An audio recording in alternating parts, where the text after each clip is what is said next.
Hi everybody, welcome back. I have a what's for dinner video for you this Sunday. I hope you guys are doing great. What I have this week, I would probably title this video the things that we were hungry for video. And one of them is even, times that you want to run through the drive-thru or your favorite restaurant sounds good. Ways that you can create those things at home, which always tastes better and save money in the long run. So that's what I've got for you this week. Several recipes and ideas I hope that you will get some inspiration from. And we'll just jump right on into the video, you guys. Here we go.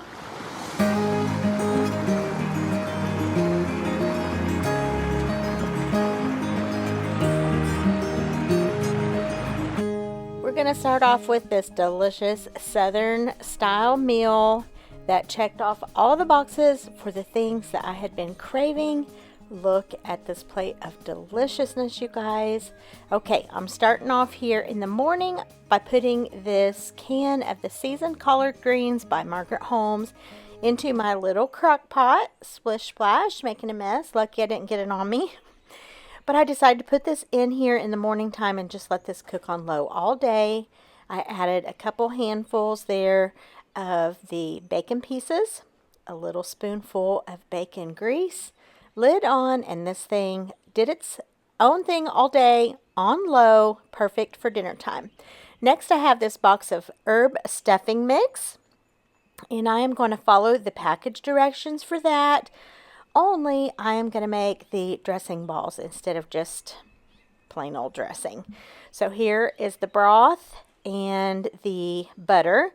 I use chicken broth instead of just plain water, and I just use my own chicken bouillon powder to make the broth. And I make this according to package directions for part 1. So get your broth boiling, stir this in, turn it off, let it sit for 5 minutes. And then I want to go ahead and start cooling this down to make the dressing balls. So getting that all stirred up, so full of flavor, these little box stuffing mixes. While that's cooling down, I'm going to make the gravy for it. I'm using a can of cream of chicken soup and not quite a full can of milk, just maybe about half. Stir this together to make the gravy portion. So easy peasy there. And then once this dressing is cool enough for you to work with without burning your hands off, or you can do it earlier in the morning so it can really get good and cool, but you just want to make little bit bigger than golf ball size balls of dressing. So like little one person portion size. Of course you can make them as big or as little as you want, but that's what I like to do. So I'm going to get these all made up and put them into my baking dish here. Now my mom, this is her style of making these for, like, if she wanted to fancy it up a little bit, say for a holiday dinner, something like that, she would do this. But she would also do onion and some celery in with that broth. And it's just basically taking a little shortcut. You're not making it from scratch, but you are putting some delicious flavors into that. Yum, I love it so much. So once that is all done here, pouring the gravy over top, and you just want to bake this in the oven long enough to get everything kind of warmed through, maybe 20-25 minutes, something like that. Next up, I'm going to make some sweet cornbread. That's what I was in the mood for, and I just made one little box of this Jiffy cornmeal mix, or Jiffy cornbread mix rather, according to the box directions, and then I just baked it up in my little pie pan. Again, just box directions there. Most generally, I don't prefer sweet cornbread, but every now and then I just get the taste for it, and that's what it was for this meal. I wanted the sweet cornbread.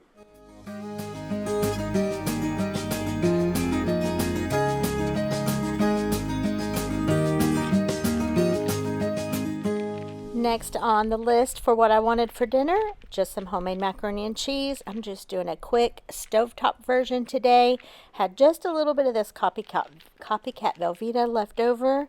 Getting this all cubed up, just boiling up my macaroni.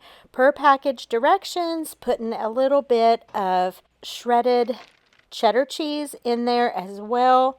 A little bit of milk, a little bit of butter. Absolutely delicious.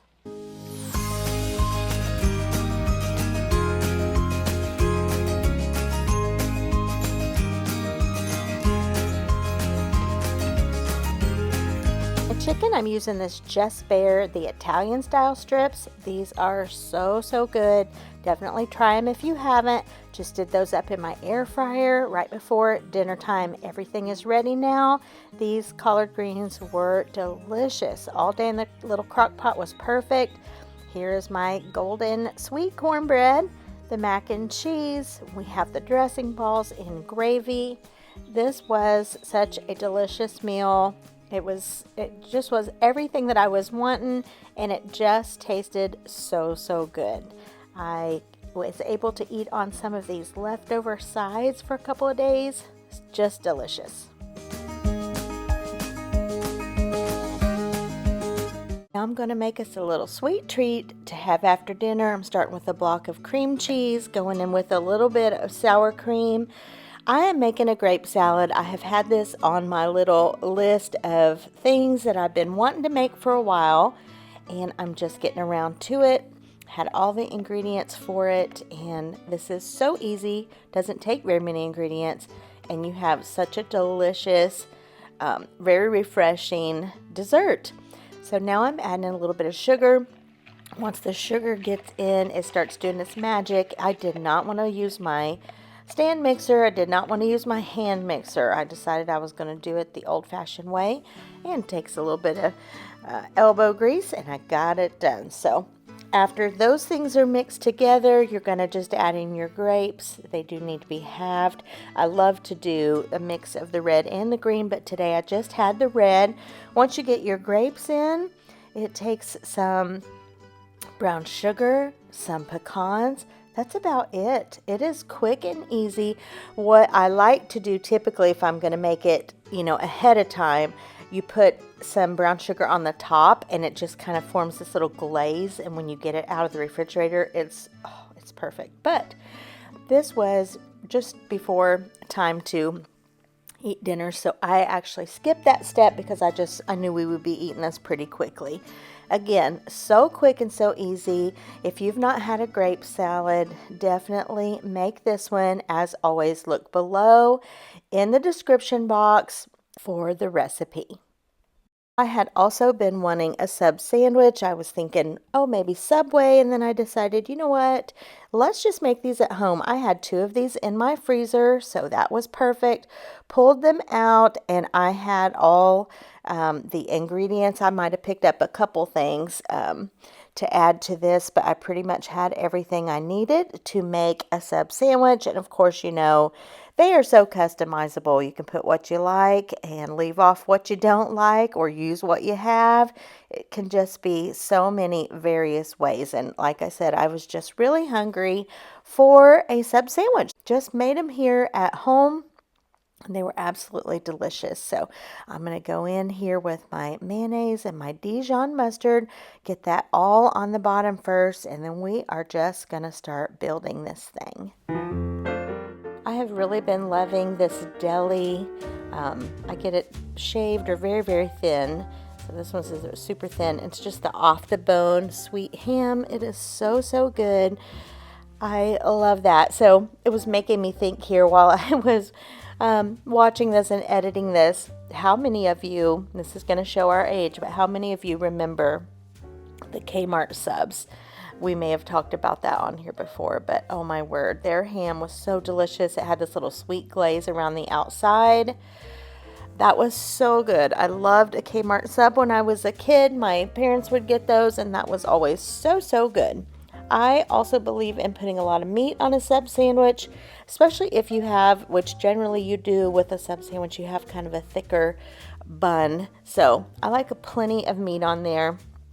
And James does as well. So I also went in with some of the little salami slices. I thought I was getting the bigger ones on my pickup order, but those worked out fine. Had my Swiss cheese, and now you see a little bit of pepper there, so I'm just going in now with some veggies. But leave me a comment down below if you remember the Kmart subs, or if you like sub sandwiches. Tell me what one you like the best, what sub restaurant that you like the best to pick up your sub sandwiches, or just making them at home. Okay, look at these Italian seasoned mild banana pepper rings. I will continue buying these. They are so good. It is full of little pieces of garlic in the bottom. They just have such a great flavor. There's some seasoning in there. I love those. I will try to keep buying those. I think I got those from Walmart. They are really delicious. Also for my sandwiches, I put them in the air fryer before I put on the cold vegetables. Kind of got them all warm, the meat and the cheese melty. So delicious, you guys. This was so filling. It's just a big old sandwich here. Absolutely delicious. A very simple and easy dinner that hit the spot.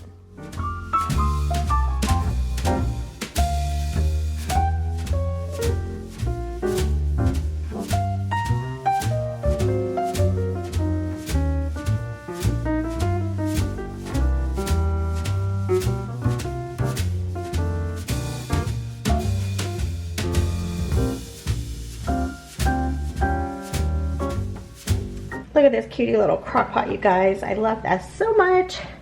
I am putting in 2 cans of refried beans. It's gonna be perfect for this. And oh, I'm spilling refried bean juice. Hang on. Anyway, this little crock pot is just such a cute little size. It is a 2 quart. And this is by the Beautiful line by Drew Barrymore from Walmart.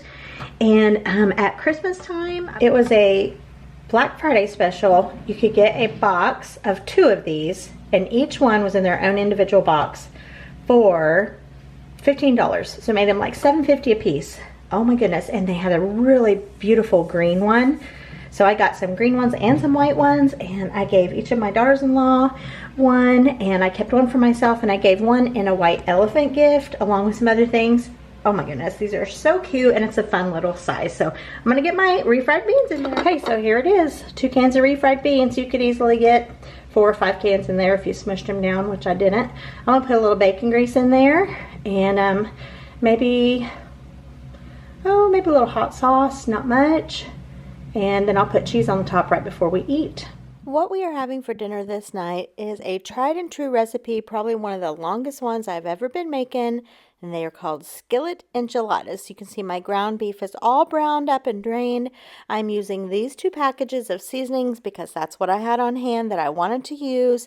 Basically for your taco meat or your meat for your enchiladas, season them as you would taco meat. Now, I am making plenty. I believe I had maybe 4 pounds or so of ground beef. And I finally remembered to use the trick where you use your little envelope of seasoning. Once it's into the pan, you just fill that with water and pour it in. So I finally remembered to try that little trick. So like I said, I'm making plenty of this, some extra actually. You can season your meat however you want to. I didn't want the meat extremely seasoned. I did want some seasoning in there though, so I chose to go with 2 packs. Now, as I said, I've been making this recipe for over 30 years. One of the first recipes I started making when we were first married, and I got this from a dear friend, my friend Gina, from years ago. And she made these one night and gave me the recipe. It's an old Taste of Home recipe, I believe. So they're called Skillet Enchiladas. You can do them all in the skillet if you want to, like a 1-pan thing. Here's the 2 cans of enchilada sauce. I love this brand, A La Orden. It is so good. It's a little bit more mild, I feel like, than some enchilada sauces. I'm not a huge fan of red enchilada sauce in general, but I really like this brand. When I can find that, I get it. So I'm going in with 2 cans of enchilada sauce, and this recipe calls for a can of green chilies and a can of cream of mushroom soup. This really is, in my opinion, what makes this sauce so delicious. A plain enchilada sauce, I just can't dig it so much. It's just so strong. This one is perfect, and then it's like a 1/3 cup milk. All right, so I usually don't make these the one skillet way. I usually do these in the oven, but you certainly can. I will have the recipe linked below. But anyhow, my meat's ready, my sauce is now ready, and then it's just time to build these enchiladas. And you know, don't come at me in the comments like, this isn't authentic, this isn't, you know, blah, blah, blah. I've gotten those comments so many times when I make Mexican. Yes, I understand that some of these are not completely authentic.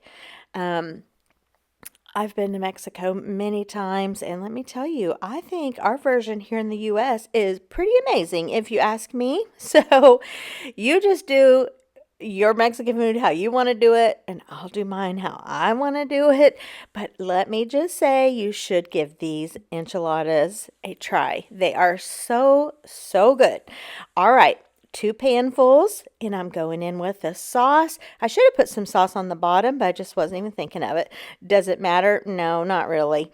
I kind of move my enchiladas from, the edges here in a minute a little bit and let all the sauce kind of go down through. It works out just fine. I actually had a little bit of sauce left over. And I had plenty of meat left over, so I'm going to show you how that worked out in my favor. But again, just spreading this sauce and putting cheese on the top, and then, you just bake these in the oven. Now, if you do this all in the one skillet, everything is just easy peasy in the one skillet. That works out great too. All right, some fresh cilantro on here, and these are delicious. Like I said, probably the longest running recipe that I've been making. It just never disappoints. So, so good. Now, I'm using these two things to make rice in my rice steamer, the Sazangoya packet, and one little can of tomato sauce. I usually just do the seasoning packet, but I decided to add in a tomato sauce, and this rice was delicious. Here we go. Out of the oven, we are ready to eat. Got a little bit of shredded lettuce to go along with it, some limes and lemons. We have our rice and our refried beans, which turned out just delicious. I put some cheese on the top there and stirred those together. And then, of course, all of the fun toppings to go on these enchiladas. We gobbled these up. They were so, so good. I can't remember if I've shown these on the channel before or not, but if I haven't, here we go. Now, for dessert, I have showed this, the Skillet Apple Pie, many times. I will link that down below, too. This is what we had for dessert this night, and yes, if you haven't made that, you should. All right, so how I use my leftovers. Here's the ground beef. I decided to make a beefy taco rice. So the ground beef in my skillet there, I made a fresh pot of rice all over again. And then I used what leftover enchilada sauce that I had and added that along with the rice and some cheese for a cheesy skillet taco rice. And I served this, I reheated the meat in this very, very deep iron skillet. As the rice was done, I added that in, and then I served it out of this as well. This was so good. I took this to church fellowship meal. Yeah, some taco sauce went in there as well, and this was delicious. I had some leftovers, and I had it for lunch a couple of days. So if you want to, this could be a whole meal right here, but if you kind of want to amp up a side dish like your typical maybe Mexican rice or Spanish rice, add some ground beef in there, some sauces of your choice, and cheese on top. And this was a whole meal, honestly. But I just wanted to kind of give it a little bit of an amped up version of rice. Here it is. When I had some for lunch the next day, I had some with tortilla chips. Like I said, so, so good. I definitely will make this one again as well. I thought I'd show you just a couple extra things I had here. This is a jalapeno cheddar fresh baked bagel, and I used this really yummy French onion whipped cream cheese by Philadelphia brand, and I just made a little bagel sandwich with this. It was so delicious. I toasted it up, put the cream cheese on there, and then I had some of that sweet off the bone ham. So I made a little bagel sandwich with this, and I'm telling you, the bagel, of course, is just so hearty. This is from a little bakery near us, and it's a sourdough bagel. You can buy all sorts of fresh goods there. And that was the last one that I had. I just keep those in my freezer because I work through those pretty slowly, but this was really good. I had this for breakfast one morning, but I just wanted to put it on here because it's just a kind of a fun take on breakfast or a sandwich. And then speaking of breakfast, one night we just had good old biscuits and gravy with some bacon and sausage and fresh sliced tomatoes. Breakfast for dinner is always a favorite round here. And then James wanted some pancakes, so I made some Kodiak protein pancakes for him, and that was a delicious breakfast for dinner.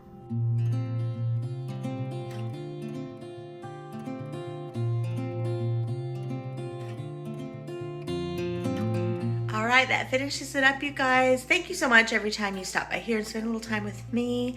I appreciate it more than you know. I love talking to you down in the comments. And if you enjoyed this, give it a thumbs up. Let YouTube know that you enjoyed this content. That helps my channel out. And we're still working towards our 15,000, you guys. So if you haven't subscribed, let today be the day. Just hit the subscribe button. It's for free. And if you turn on the notification bell, you can know every time I'm here in the kitchen. All right, you guys, I'll see you next time. Good Lord willing, and the creek don't rise. Bye.